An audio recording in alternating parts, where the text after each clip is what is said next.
आपको। आज मैं किसी बीमारी के बारे में नहीं बात करूंगा। आज मैं बीमारी से जुड़े हुए लोगों के मन के दुख की स्थिति के बारे में बात करूंगा। मेरे पास काफ़ी ऐसे मरीज आते हैं जो कि क्रोनिक बीमारी से पीड़ित होते हैं।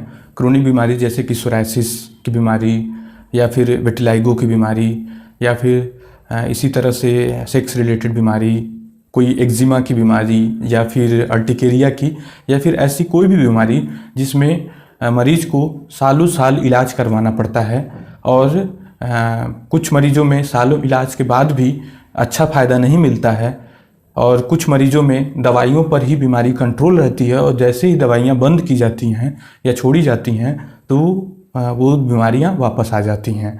या फिर कुछ ऐसी बीमारियाँ जिनमें कि किसी भी प्रकार का जो चिकित्सा पद्धति है, जो नई न्यूअर टेक्नोलॉजीज़ हैं, न्यूअर जो मेडिसिन्स हैं, उनसे भी जिन बीमारियों का इलाज नहीं है उसके बारे में मैं बात करूंगा।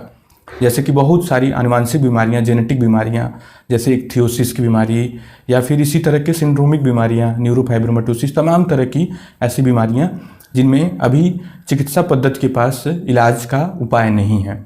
तो जो इस तरह की क्रोनिक बीमारियां हैं जिसमें मरीज को लंबी दवाई खानी पड़ती है या फिर लंबा इलाज चलता है या फिर ट्रीटमेंट नहीं है, तो उसमें जो मरीज होते हैं, अधिकांश मरीज बहुत ही ज़्यादा दुखी हो जाते हैं, बहुत ही ज़्यादा पीड़ित रहते हैं।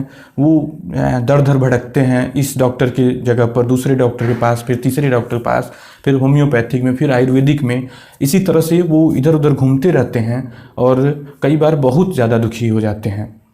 तो ऐसे मेरे पास बहुत सारे मरीज रेगुलर बेसिस पे आते हैं कि जो ऐसा कहते हुए मिलते हैं कि इस बीमारी से बढ़िया है कि मेरी किसी वजह से डेथ ही हो जाती, मृत्यु हो जाती तो ज़्यादा अच्छा रहता, या फिर इसी तरह कंडीशन रही तो एक समय आएगा कि जब मैं आत्महत्या कर लूँगा। तो ऐसे निगेटिव फीलिंग के साथ बहुत सारे मरीज मेरे पास आते हैं। तो ये जो वीडियो है विशेष करके इन्हीं लोगों के पर्सपेक्टिव में बनाई गई है कि जो लोग काफ़ी ज़्यादा अपनी बीमारी से दुखी होते हैं। तो इसमें जो एक बात बहुत अच्छे से जो समझ लेनी होगी कि अक्सर हम लोग जीवन को अच्छी तरह से समझते नहीं हैं, इसी वजह से दुख जो होता है, बीमारी का जो दुख है वो हमारे मन के ऊपर बैठ जाता है। तो ये एक बात अच्छे से समझनी होगी कि हमारा जो जीवन होता है वो बहुआयामी होता है, मतलब मल्टीपल डायमेंशंस, मल्टीपल लेवल पे होता है। लेकिन हम केवल अपने जीवन के एक दो जो निगेटिव, नकारात्मक पहलू हैं उन्हीं को पकड़ करके बैठ जाते हैं। जैसे कि जो दूसरी सैकड़ों अपने जीवन में हो रही हैं अच्छी चीज़ें, जो सैकड़ों चीज़ें जो रोजाना बेसिस पे अच्छी हो रही हैं, उसको हम लोग ध्यान न दे करके एक कोई भी खराब चीज़ होता है उसी को पकड़ करके बैठ जाते हैं और उसी के पकड़ने की वजह से उस चीज़ का हमारे मस्तिष्क पर जो पकड़ होती है वो मजबूत हो जाती है और हम फिर निराशा के सागर में डूबते चले जाते हैं। तो जो इसमें सबसे पहली चीज़ ये समझना है कि हमें केवल एक पहलू को, एक आयाम पर ही नहीं रहना है, एक ही आयाम को पकड़ करके नहीं बैठ जाना है। जैसे हमें सोचना होगा कि हमारे जीवन में सैकड़ों चीज़ें ऐसी हैं कि जो बहुत ही अच्छी हैं और उसको भी ध्यान देना होगा। जैसे कि आप इस समय मेरा ये वीडियो जो भी लोग देख रहे होंगे, तो वो वीडियो देखने के लिए आपके पास इंटरनेट डाटा चाहिए, फ़ोन चाहिए, लेकिन हमारे देश में ही, अपने ही देश में ऐसे करोड़ों लोग हैं जिनको दोनों समय का भोजन भी पर्याप्त तरीके से नहीं मिल पाता है। ऐसे लाखों लोग हैं जिनको एक टाइम का भी भोजन ठीक से नहीं मिल पाता है। लेकिन कभी आपने ये सोचा होगा कि आपको दोनों टाइम भोजन मिला है, जिसके लिए कभी आपने परमात्मा को, प्रकृति को धन्यवाद दिया होगा? नहीं दिया होगा। ऐसा सालों बीत गए होंगे इस चीज़ को अनुभव किए हुए कि आपको दोनों टाइम भरपेट खाना मिल पा रहा है। तो हमें जो नहीं दिखने वाले पहलू हैं उन पर भी विचार करना होगा। ऐसे लाखों लोग हैं, जैसे हमारे जो भी लोग वीडियो देख रहे हैं उसमें अधिकांश लोगों के माता पिता, भाई बहन, परिवार के सभी लोग सकुशल होंगे, अच्छे होंगे, उनका माँ का साया होगा, पिता का सहारा होगा। लेकिन ऐसे लाखों लोग हैं जिनके माँ बाप या जो महत्वपूर्ण लोग हैं परिवार के वो नहीं होंगे, लेकिन जिनके पास हैं उनको सालों हो गए होंगे, या कि कुछ लोगों ने तो कभी भी यह एहसास नहीं किया होगा कि उनके पास एक महत्वपूर्ण चीज़ है, मतलब उससे खुशी नहीं मिली होगी। जैसे अभी के कॉन्टेक्स्ट में देखें, जैसे कि बिजली है, आपको एक बटन दबाते हैं बल्ब जल जाता है, एक बटन दबाते हैं पंखा चलने लगता है। इसी तरह से तमाम सुख सुविधा बिजली से उपलब्ध है। लेकिन कभी आपको इस चीज़ से आप आनंदित महसूस हुए हैं कि आपने बिजली का बटन दबाया और आपको लाइट मिलने लगी, पंखा चलने लगा? आप 10-15 साल पहले ही केवल चले जाइए गांव में, अभी 10-15 साल पहले बिजली अच्छे से नहीं उपलब्ध थी।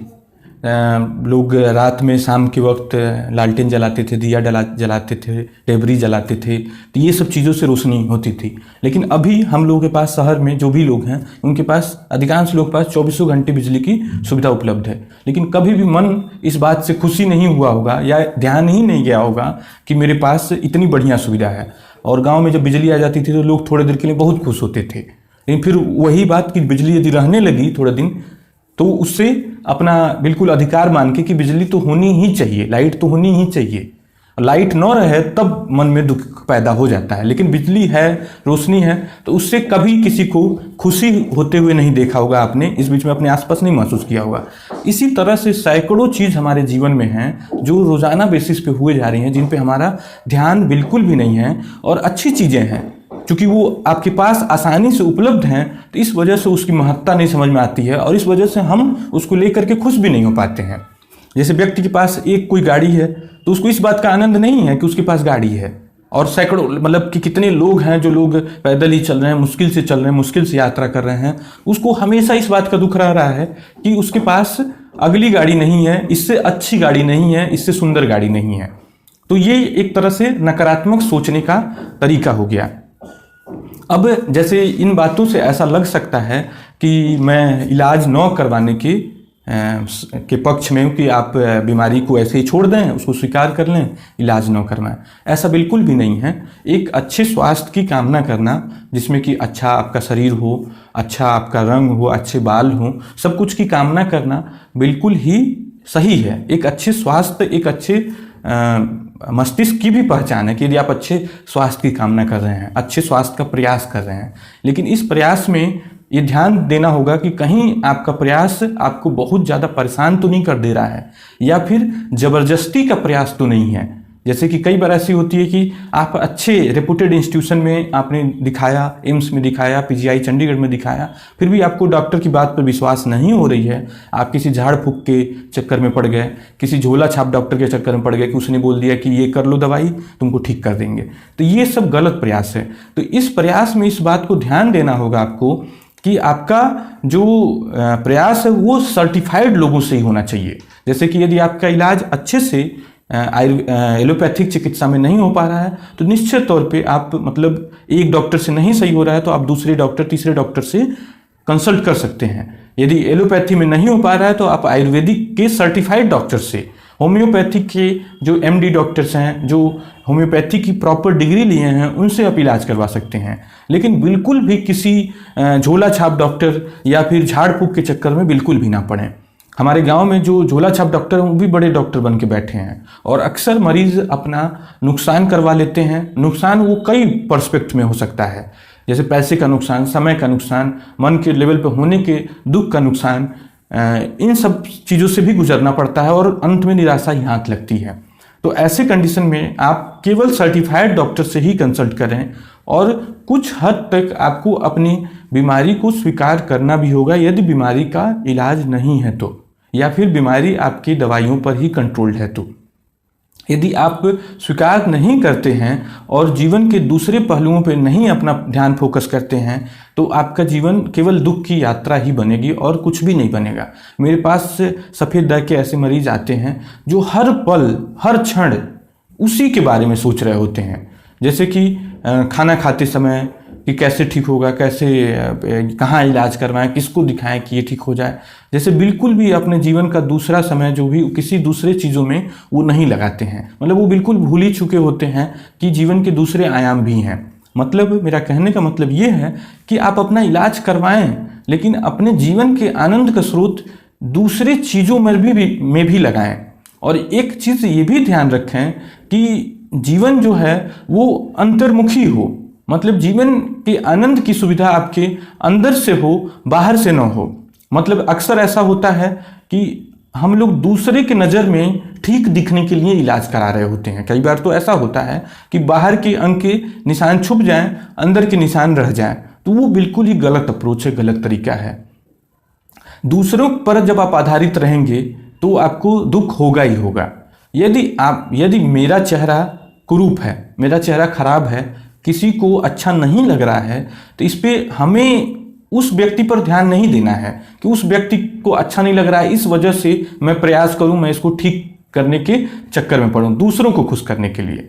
जरूरत यह है कि आप कैसा महसूस करते हैं, आपका रुख उस बीमारी के प्रति कैसा है। यदि आप ही अपने रूप को स्वीकार नहीं कर पा रहे हैं तो दूसरा कोई क्यों करेगा आपके रूप को स्वीकार। ये चीज आपको ध्यान देनी होगी।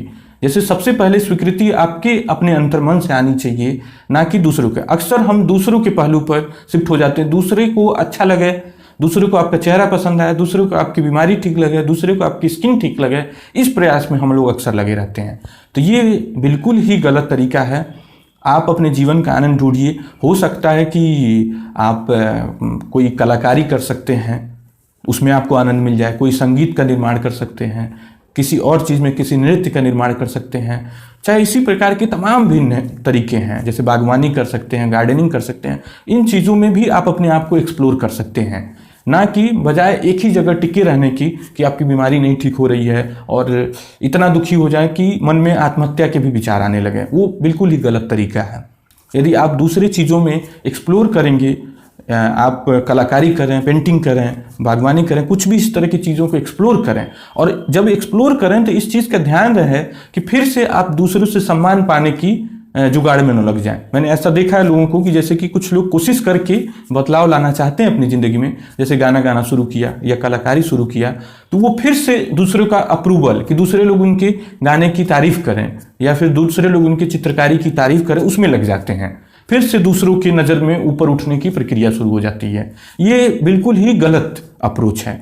दूसरों के लिए ना करें, ये केवल खुद के लिए करें। मतलब ऐसे पल होने चाहिए जहां पर आप खुद से ही रूबरू हो सकें, खुद से ही मिल सकें और किसी की भी जरूरत ना हो। मतलब आपने जो चित्रकारी की, आपने जो गार्डनिंग की प्रक्रिया की, उसमें जो भी रिजल्ट आया वो कोई मतलब नहीं है कि कैसा आया, खराब आया, अच्छा आया, बुरा आया, जो भी आया, वो जैसे भी आया, आपको अच्छा लगा तो वो बिल्कुल ही अच्छा है। जैसे आपको फ्लूट बजाने में मजा आ रहा है, आप कैसा भी बजा रहे हैं, बिल्कुल ही घटिया बजा रहे हैं, तब भी कोई बात नहीं है, कोई दिक्कत नहीं है। यदि आपको आनंद आ रहा है तो आप उसका पूरा आनंद उठाइए, लेकिन जीवन को कई आयामों में विकसित होने दीजिए। इसके बहाव को रोकिए नहीं, किसी एक चीज़ पर अटक करके उसको रोकिए नहीं। ये चीज़ का ध्यान जरूर दीजिएगा। दूसरी चीज़, यदि आप, जैसे ऐसा कोई कह सकता है कि कहना बहुत आसान है, जैसे बातें बड़ी बड़ी कर देना बहुत आसान है, लेकिन अच्छे से ज़िंदगी को जीना बहुत मुश्किल है। निश्चय ही ये बात सही हो सकती है कि जैसे लेक्चर्स, फिलॉसफीज, प्रोफेटिक टॉक्स दे देना बहुत ही आसान है, लेकिन अपनी ज़िंदगी को अच्छा रखना बहुत ही मुश्किल है। लेकिन यदि नहीं करते हैं तो फिर क्या ऑप्शन है, फिर क्या उपाय है? फिर उससे ठीक हो जाएगी। जैसे कि रोज रोज उसी चीज़ से, उसी दुख को झेलते हुए, उसी तरह से मन को दुखी करते हुए ज़िंदगी जीते चले जाते हैं तो क्या हो जाएगा? उससे क्या बढ़िया हो जाएगा? नहीं होगा बढ़िया, निश्चित तौर पे नहीं बढ़िया होगा। तो ऐसे कंडीशन में थोड़ा सा प्रयास हो सके एक नए द्वार को खोल दे, जीवन के एक नए आयाम को खोल दे। हो सकता है कि आपका म्यूजिक, आपकी संगीत, आपकी कलाकारी किसी और व्यक्ति के दुख के लिए भी हो सके कारगर साबित हो जाए। हो सके आपके जैसे ही दुख की यात्रा पे कोई और हो और उस कंडीशन में वो द्वार खोल दे, उस व्यक्ति के लिए भी उसके पैर के कांटे को निकालने के लिए सक्षम हो जाए, आपका कला हो सके तो। दूसरा जो सबसे महत्वपूर्ण पहलू ये है कि आपके पास जितनी भी ज़िंदगी बची है, जैसे 20 साल बची है, 30 साल बची है, 40 साल बची है, सबको जाना ही जाना है। वही अंतिम यात्रा है, मिट्टी में ही मिलना है। आगे पीछे का तो कुछ नहीं पता है, गारंटी के साथ आप नहीं बोल सकते हो, कोई नहीं बोल सकता है कि इस मरने के बाद क्या होना है या मरने से पहले आपकी क्या कंडीशन थी। जो है सामने है, तो जो भी 20 साल 30 साल है वो दुख के साथ काटेंगे या फिर सुख के साथ काटेंगे, वो कट ही जाएगा। जैसे 5 साल से 10 साल से जैसे भी आप जिंदगी काटने की कोशिश किए हैं तो वैसा बीत ही गया है। तो आगे का जो समय है उसको कैसे बिताना है, इसको एक कॉन्शियस, मतलब कि बिल्कुल जागे हुए अवस्था में निर्णय ले सकते हैं कि इसी तरह से बिताना है, रूखी सूखी दुख के साथ, जैसे कि अपनी बीमारी को देखते हुए, उससे जूझते हुए, उससे लड़ते हुए, या फिर उसको कुछ हद तक स्वीकार करते हुए, दूसरे आयामों में एक्सप्लोर करते हुए, आनंद के साथ नाचते हुए गाते हुए भी इस जीवन को व्यतीत किया जा सकता है। तो जैसे भी करेंगे बीत तो जाना ही है, इसमें तो कोई राय नहीं है कि बीत जाएगा ही। और दूसरी चीज़ ये भी नहीं पता है कि आपके पास कितना क्षण का समय बचा है। अभी कुछ ही समय पहले चले जाइए कि कोरोना के समय को देख लीजिए, कोविड के समय में जिस समय देश में लाशें बिछ गई थी, उस समय के देख लीजिए, अपने साथ के कितने लोग, बिल्कुल युवा लोग जो लोग थे, वो लोग भी निकल गए। कब पतंग की डोर कट गई पता ही नहीं चला। जैसे तमाम प्लान बना के बैठे थे कि ये बनेंगे, ये करेंगे, वो करेंगे, लेकिन कब निकल गए, कब हम लोग का समय आ जाए इस धरती से, कुछ भी पता नहीं है। तो इसीलिए जो भी समय बचा है उसको अच्छे से जीने की कोशिश करें और दूसरों के जीवन में भी उजाला करने का प्रयास करें। हो सके तो मेरी बात कुछ लोगों को ज़रूर समझ में आएगी और कुछ लोग इससे आगे निकलने का, अपनी बीमारी से, अपने मन के दुख से ऊपर उठने का ज़रूर प्रयास करेंगे। Thank you.